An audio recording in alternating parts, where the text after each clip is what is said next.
तो नमस्कार दोस्तों, स्वागत है आपका आपके अपने यूट्यूब चैनल में। आज हम रिवीजन करेंगे बल और न्यूटन के गति के नियम का।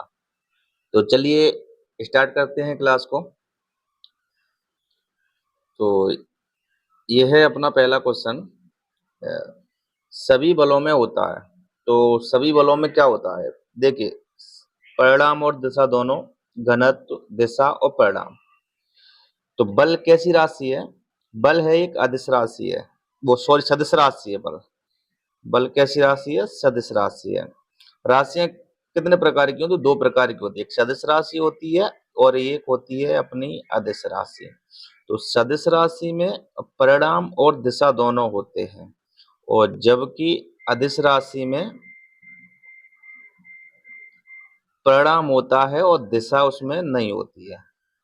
तो बल कैसी राशि है? बल अपनी सदिश राशि है। तो जब बल सदिश राशि है तो उसमें क्या क्या पाया जाएगा? परिणाम और दिशा दोनों पाया जाएगा। इसका नंबर ऑप्शन ए करेक्ट है। चलिए अगले क्वेश्चन की तरफ इसको। चलिए दोस्तों, ये रहा अपना दूसरा क्वेश्चन। खींचने का एक उदाहरण है।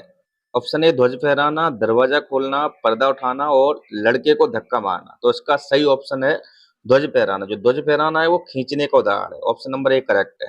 चलिए अगले क्वेश्चन की तरफ। ठोस सतह द्वारा किसी भी वस्तु पर सामान्य दिशा में लगाए गए बल को क्या कहते हैं? ऑप्शन ए सामान्य बल, ऑप्शन बी घर्षण बल, ऑप्शन सी संपर्क बल, ऑप्शन डी क्षेत्र बल। तो सामान्य दिशा में लगाए गए बल को सामान्य बल कहते हैं। ऑप्शन नंबर ए इसका बिल्कुल करेक्ट है। चलिए अगला क्वेश्चन। निम्न परिस्थितियों में से किसमें कार्य नकारात्मक बल द्वारा किया गया है? जब कोई वस्तु बल की दिशा के लंबवत दिशा में स्थानांतरित होती है। ऑप्शन बी जब वस्तु बल की दिशा में किसी कोण पर स्थानांतरित होती है। ऑप्शन सी जब कोई वस्तु बल की विपरीत दिशा में स्थानांतरित होती है।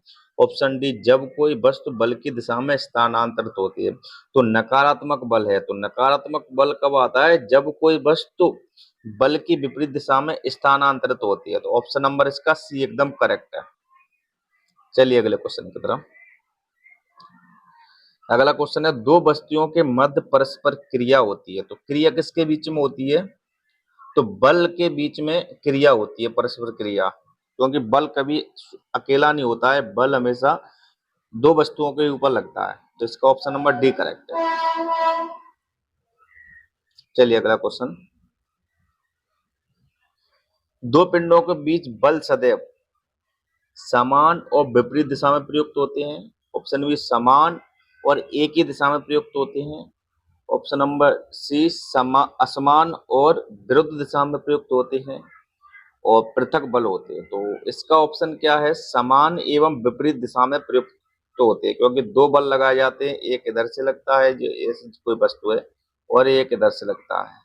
तो इन दोनों पे क्या समान बल लगेगा, पर लगेगा किस पे? विपरीत दिशा में लगेगा, क्योंकि इसका इधर लगेगा और इसका इस साइड लगेगा। तो ऑप्शन नंबर इसका ये एकदम करेक्ट हो जाएगा। चलिए अगला क्वेश्चन है, किसी वस्तु को गति में लाने के लिए उसे धक्का देना या खींचना क्या कहलाता है? तो अगर कोई स्थिर अवस्था में वस्तु है, अगर उसको हमको गतिमान करना है तो उस पर क्या हमको बल लगाना पड़ेगा? तो इसका सही ऑप्शन क्या है? बल। ऑप्शन नंबर बी एकदम राइट है। चलिए अगला क्वेश्चन। जब दो समान बल किसी निकाय पर और विपरीत दिशा में कार्य कर रहे हो तो निकाय पर कार्य करने वाला बल बन जाता है। ऑप्शन ए 2 गुना, ऑप्शन बी 0, ऑप्शन सी 4 गुना, ऑप्शन डी 3 गुना। जैसे मान लीजिए ये कोई वस्तु है, एम द्रव्यमान की ये वस्तु है, इस पे हम इधर से 4 न्यूटन बल लगा रहे हैं और इधर से इस पे हम 4 न्यूटन इधर से भी लगा रहे हैं, क्योंकि समान बल लग रहा है ना। तो समान बल लग रहा है, देखो विपरीत दिशा में लग रहा है, इसका इस दिशा में लग रहा है और इसका इस दिशा में लगा। तो इस वस्तु पे कितना बल लगेगा? इस वस्तु पे 0 बल लगेगा। कितना लगेगा? 0 लगेगा। तो इसका ऑप्शन नंबर बी एकदम करेक्ट है। चलिए, जब दो समान बल किसी निकाय पर विपरीत दिशा में, चलिए क्वेश्चन रिपीट हो गया, इसका ऑप्शन बी एकदम करेक्ट है। निम्नलिखित में से क्या एक वस्तु पर लागू असंतुलित बल का प्रभाव नहीं है? तो असंतुलित बल संतुलित और असंतुलित दो तरह के बल होते हैं इस प्रकार में। तो संतुलित बल होता है, उसके कारण क्या है, वस्तु का आकार परिवर्तन हो जाता है। तो इसमें देखो ऑप्शन क्या क्या है, एक वस्तु की गति में परिवर्तन, बी एक वस्तु की गति की दिशा में परिवर्तन, सी वस्तु की गति में परिवर्तन का कारण नहीं बनता है, डी एक वस्तु की स्थिर अवस्था में परिवर्तन। तो देखिए दोस्तों, जो असंतुलित बल होता है वो गति में ही परिवर्तन बनता है, यानी कि वस्तु को उसकी गति में परिवर्तन करता है। तो ए भी सही है और बी भी सही है और सी भी सही है। इसमें क्या है, वस्तु की गति में परिवर्तन का कारण नहीं बनता, तो यही गलत है क्योंकि ये कारण बनता है। तो इसका ऑप्शन नंबर इस क्वेश्चन का सी सही हो जाएगा। चलिए, किसी पदार्थ पर खाली स्थान कार्य करने के बावजूद भी उसके आकार में परिवर्तन न होने का गुण डॉट डॉट डॉट कहलाता है। यानी किसी पदार्थ पर क्या बाह्य बल, ऑप्शन इसमें हम भर लेंगे क्या, बाह्य बल कार्य करने के बावजूद भी उसके आकार में परिवर्तन न होने का गुण दृढ़ता कहलाता है। क्या कहलाता है, दृढ़ता कहलाता है। तो इसका ऑप्शन नंबर बी एकदम करेक्ट हो जाएगा। चलिए, नहीं सॉरी बी नहीं, इसका ऑप्शन नंबर सी एकदम करेक्ट हो जाएगा, बाह्य बल और दृढ़ता। चलिए अगला क्वेश्चन उठा, यदि एक वस्तु दोनों सिरों से पकड़कर खींची जाती है तो उस पर लागू बल को क्या कहते हैं, आवेग, घर्षण, संवेग और खिंचाव। तो इसका ऑप्शन नंबर है डी, खिंचाव। चलिए, निम्नलिखित में से कौन सा एक वस्तु पर लागू संतुलित बल का प्रभाव है, एक वस्तु की आकृति में परिवर्तन, एक वस्तु की स्थिर अवस्था में परिवर्तन, एक वस्तु की गति की दिशा में परिवर्तन, एक वस्तु की गति में परिवर्तन। तो देखिए दोस्तों, जो ये तीन ऑप्शन हैं, ये तीनों ऑप्शन पे ये है असंतुलित असंतुलित बल का प्रभाव दिखा रहे हैं। जो एक ऑप्शन है वस्तु की आकृति में परिवर्तन, ये संतुलित बल का प्रभाव है। ऑप्शन नंबर ए इसका करेक्ट है। चलिए, निम्नलिखित में से कौन सा प्रकृति में कभी अकेला नहीं रहता, जड़त्व, बल, संवेग और वेग। तो इसका करेक्ट ऑप्शन बी, बल कभी प्रकृति में अकेला नहीं लगता है क्योंकि बल दो वस्तुओं के बीच में ही लगता है। जब किसी प्रतिरक्षा बल F को विपरीत दिशा में लगाया जाता है तो दोनों दिशाओं के बीच कोण क्या होगा। चलिए, तो इस मान लीजिए एक ये वस्तु है, विपरीत लगाया जा रहा है ना, इधर से और इधर से बल लग रहा है, दोनों तरफ से बल लगाया जा रहा है। तो दोस्तों यहाँ पे कोण कितना बनेगा, यहाँ पे कोण बन जाएगा 180 डिग्री का। तो इसका ऑप्शन सी करेक्ट है। चलिए, निम्नलिखित में से किसके मध्य जड़त्व का मान अधिक होता है, एक ही आकार के रबड़ बॉल और पत्थर के बीच, स्कूटर और बस के बीच, 10 रुपए के सिक्के और 5 रुपए के सिक्के, रेलगाड़ी और हवाई जहाज। यानी कि जिसमें वजन ज्यादा होता है उसी में जड़त्व का मान अधिक होता है। तो रेलगाड़ी में वजन अधिक है, तो इसलिए ग्रुप वो ऑप्शन नंबर डी एकदम करेक्ट हो जाएगा। जब एक गिलास पर रखे गए कार्ड को उंगली से धक्का दिया जाता है तो उस पर रखा सिक्का गिलास में गिर जाता है। यह कथन किस नियम को व्याख्यायित करता है, ऊर्जा संरक्षण का सिद्धांत, जड़त्व का नियम, न्यूटन का गति विषयक तीसरा नियम और संवेग संरक्षण का सिद्धांत। तो इसका सही ऑप्शन है जड़त्व का नियम। जड़त्व में भी कौन सा नियम, जड़त्व में भी विराम का नियम, विराम का नियम। ठीक है, इसका ऑप्शन बी करेक्ट है। जब कार एक घुमावदार सड़क पर मुड़ती है तो उसमें बैठे यात्री स्वयं पर केंद्र की विपरीत दिशा में एक बल महसूस करते हैं। यह बल डॉट डॉट के कारण होता है, अपकेंद्री बल, जड़त्व, अभिकेंद्री बल, गुरुत्वाकर्षण बल। तो इसका सही ऑप्शन है जड़त्व। देखिए, जड़त्व तीन प्रकार के होते हैं, एक तो विराम का, ठीक है, और एक गति का, और तीसरा होता है दिशा का। जो विराम का जड़त्व होता है इसमें क्या है, वस्तु विराम की अवस्था चाहती है। जो वस्तु विराम में है तो वो विराम अवस्था चाहती है, ठीक है। और गति का है तो इसमें वस्तु गतिशील रहना चाहती है, और दिशा में है तो इसमें दिशा बदल देती है, बस एक ही दिशा में चलना पसंद करती है। ये दिशा का हो जाएगा, ठीक है, एक ही दिशा में। अब देखिए, इसमें दिया है जड़, यानी कि इसका सही ऑप्शन क्या है, बी करेक्ट ऑप्शन हो जाएगा। ये गति के जड़त्व के कारण ये विपरीत दिशा में मुड़ जाता है। जैसे मान लो ये मोड़ है, यहाँ से ये बस जा रही है और ये मोड़ है, ये मोड़ है, तो अभी इसमें जो आदमी बैठा है जो बस में, तो वो इस तरफ की ओर झुक जाएगा, ठीक है, तो ये दिशा का जड़त्व हो जाएगा। Option number B correct. चलिए, समापन रेखा को पार करने के बाद भी एक धावक भागना जारी क्यों रखता है? उसके जूतों और जमीन के मध्य घर्षण उसका रेखा से आगे बढ़ने का कारण बनता है। गति की जड़ता उसे आगे बढ़ाती है। स्थिरता की जड़ता उसे रोकने के लिए कुछ समय लेती है। नंबर डी, वह यह सुनिश्चित करना चाहता है कि उसने रेखा को पार कर लिया है। तो इसका सही ऑप्शन है गति की जड़ता उसे आगे बढ़ाती है। ऑप्शन नंबर बी करेक्ट है। अविचलित वस्तुओं के आराम में रहने या समान वेग से चलने की प्रवृत्ति को क्या कहते हैं?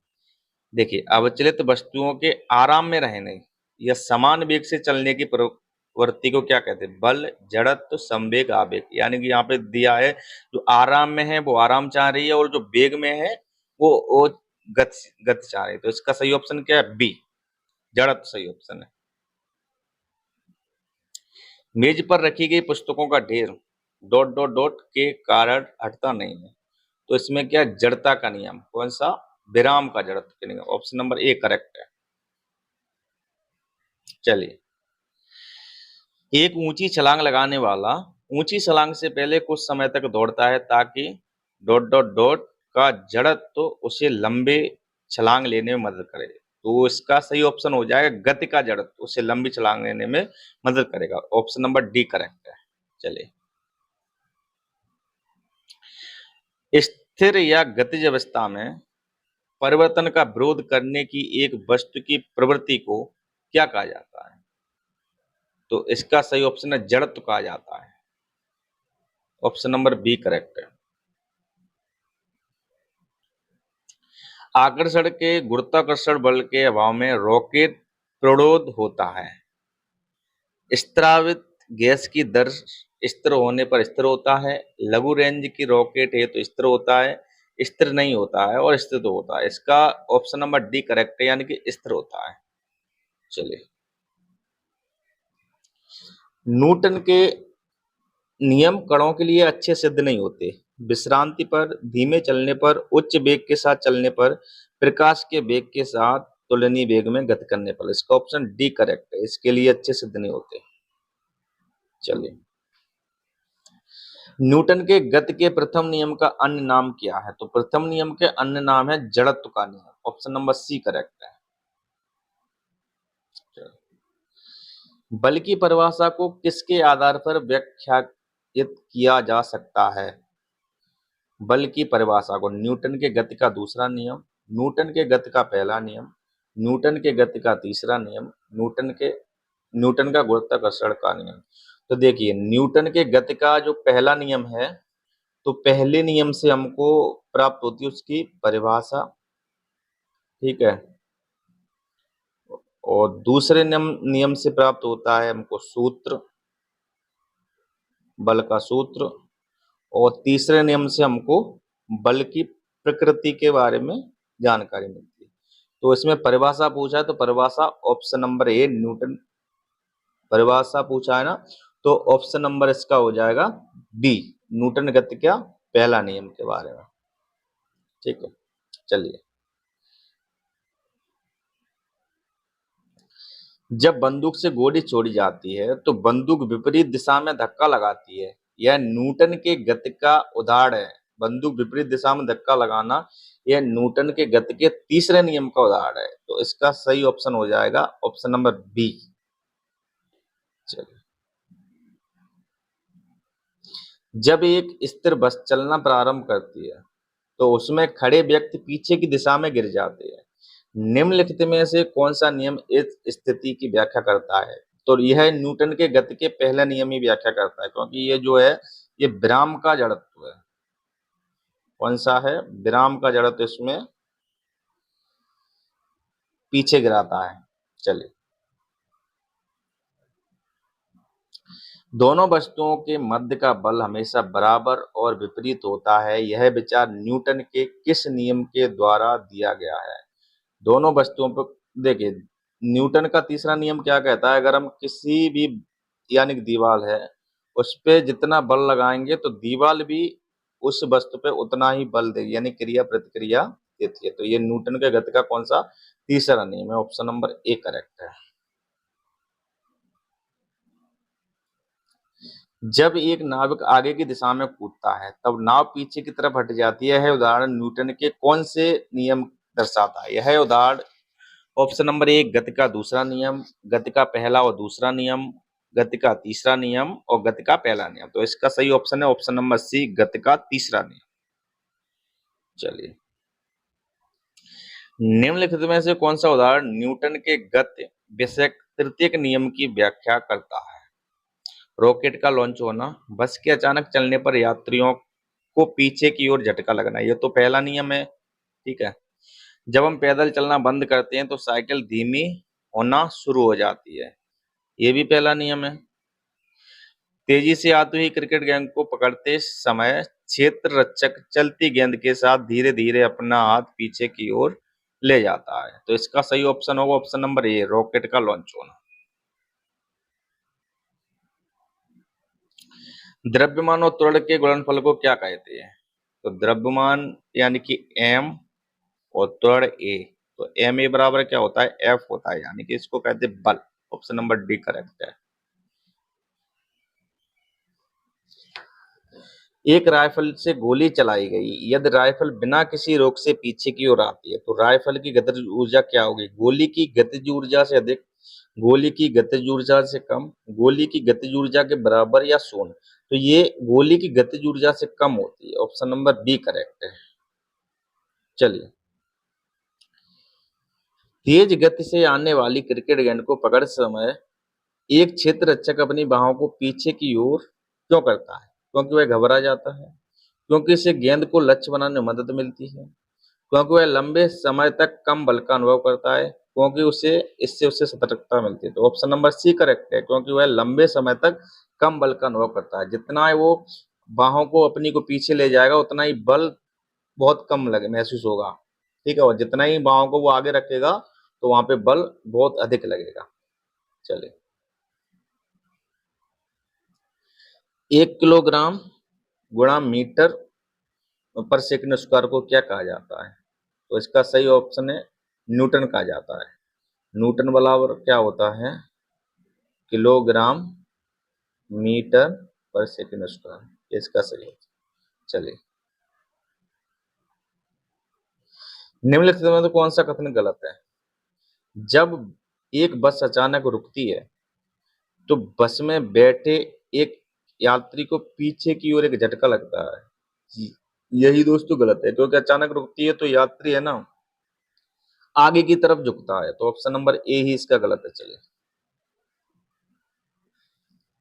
एक निकाय में संवेग परिवर्तन की दर के समानुपाती होती है, तो संवेग परिवर्तन की दर हमेशा बल के समानुपाती होती है। ऑप्शन नंबर बी करेक्ट है। न्यूटन के गति के नियमों का प्रकाशन वर्ष क्या है? तो इसका प्रकाशन वर्ष है 1678, 1778, 1787 और 1687। तो ऑप्शन नंबर डी करेक्ट है, 1687। चलिए, गति के 3 नियम इनमें से किसके द्वारा प्रतिपादित किए गए? अरस्तु, गैलीलियो, न्यूटन और एडिसन। तो इसका सही ऑप्शन है सी, न्यूटन के द्वारा। चलिए, निम्नलिखित में से कौन सा कथन न्यूटन के गति से तीसरे नियम के लिए सही है? बल एक ही निकाय पर लागू होता है, बल एक ही निकाय पर विपरीत दिशा में लागू होता है, बल अलग अलग निकाय पर विपरीत दिशा में लागू होता है, बल दूरी पर निर्भर करता है। तो इसका सही ऑप्शन है सी है, क्योंकि बल अलग अलग निकायों पर विपरीत दिशा में लागू होता है। चलिए, निम्नलिखित में से न्यूटन का कौन सा गति नियम दीवार पर फेंका हुआ गेंद क्यों टकराकर वापस लौटता है? तो इसका सही आंसर तो हो जाएगा तीसरा नियम, गति का तीसरा नियम। ऑप्शन नंबर सी करेक्ट है, जो क्रिया प्रतिक्रिया का बल दर्शाता है। न्यूटन के गति के दूसरे नियम का समीकरण क्या है? तो गति का दूसरे नियम का समीकरण होता है, दूसरे नियम से हमको समीकरण मिलता है F बराबर ma। तो ऑप्शन नंबर बी करेक्ट है। चलिए, गति का दूसरा नियम से संबंधित है दाब, जड़त्व, धक्का, संवेग। तो जड़त्व से तो दोस्तों पहला नियम संवेग, वो पहला नियम संबंधित है। तो संवेग है, संवेग से दूसरा नियम संवेग, और संवेग संरक्षित यानी कि वो तीसरा नियम से संबंधित है। न्यूटन का गति का दूसरा नियम दो परस्पर प्रभावी वस्तुओं पर बलों के बीच संबंधों की व्याख्या करता है।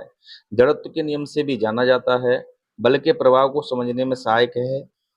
ऊर्जा संरक्षण के नियम से भी जाना जाता है। तो इसका सही ऑप्शन है सी, बल के प्रभाव को समझने में सहायक है। क्योंकि जब हम जमीन पर जंप करते हैं और एक फर्श पर जंप और एक गद्दे पर जंप करते हैं, तो क्या होता है, गद्दे की अपेक्षा जमीन पर चोट ज्यादा लगती है। तो वो बल के प्रभावों को समझने में सहायक है। ऑप्शन नंबर सी करेक्ट है। चलिए, किसी वस्तु के संवेग परिवर्तन की दर बल की दिशा में आरोपित असंतुलित बल के समानुपाती होती है। इस नियम को क्या कहते हैं? न्यूटन गति का पहला नियम, न्यूटन गति का चौथा नियम, न्यूटन गति का दूसरा नियम और न्यूटन गति का तीसरा नियम। तो संवेग परिवर्तन की जो दर है न्यूटन के गति के दूसरे नियम से संबंधित है। ऑप्शन नंबर सी करेक्ट है इसका। चलिए, गति का तीसरा नियम और वेग संबंध प्रदान करता है, यानी कि गति का तीसरा नियम और किसके बीच में संबंध है? तो गति का तीसरा नियम बराबर होता है v स्क्वायर बराबर u स्क्वायर प्लस 2as। तो v यानी कि ये हो गया अपना वेग, और अंतिम देखते हैं s यानी कि दूरी बोल देते हैं इससे, और इससे स्थिति बोलते हैं, और इससे विस्थापन भी बोल देते हैं। ठीक है, तो वेग और स्थिति के बीच में संबंध प्रदान करता है। Option number A correct. चलिए, अगला क्वेश्चन, यदि हम पेड़ की शाखा को तेजी से हिलाएं तो कुछ पत्तियां पेड़ से अलग हो जाती हैं। यह किसके कारण होता है? मुक्त पालन, वेग, जड़त्व और आवेग। तो इसका नंबर ऑप्शन सी जड़त्व। और जड़त्व भी कौन सा जड़त्व है इसमें? विराम का जड़त्व, विराम का जड़। ठीक है, चलिए अगला क्वेश्चन, निम्नलिखित में से कौन सा उदाहरण न्यूटन गति के पहले नियम को दर्शाता है? जब हम पैडल चलाना बंद करते हैं तो साइकिल धीमी होना शुरू हो जाती है। तेजी से आती हुई क्रिकेट गेंद को पकड़ते समय क्षेत्र चलती गेंद के साथ धीरे धीरे अपने हाथ पीछे की ओर ले जाता है। जब बस अचानक शुरू होती है तब यात्रियों को पीछे की ओर झटका लगता है। तो इसका सही ऑप्शन है सी, क्योंकि और इसमें भी कौन सा जड़त्व का नियम है? विराम का जड़त्व है, विराम का जड़त्व। ठीक है, चलिए चलिए, तो दोस्तों ये थे सारे क्वेश्चन जो मैंने बल और न्यूटन गति के नियम का रिवीजन करा दिया है। और वीडियो अच्छा लगा हो तो चैनल को लाइक शेयर सब्सक्राइब करके बेल आइकन का बटन प्रेस जरूर करें, जिससे कि मेरे द्वारा कोई भी जानकारी दी जाती है आपके पास सबसे पहले पहुंचे। चलिए, मिलते हैं अगले वीडियो में और अगले टॉपिक के साथ। तब तक के लिए धन्यवाद दोस्तों।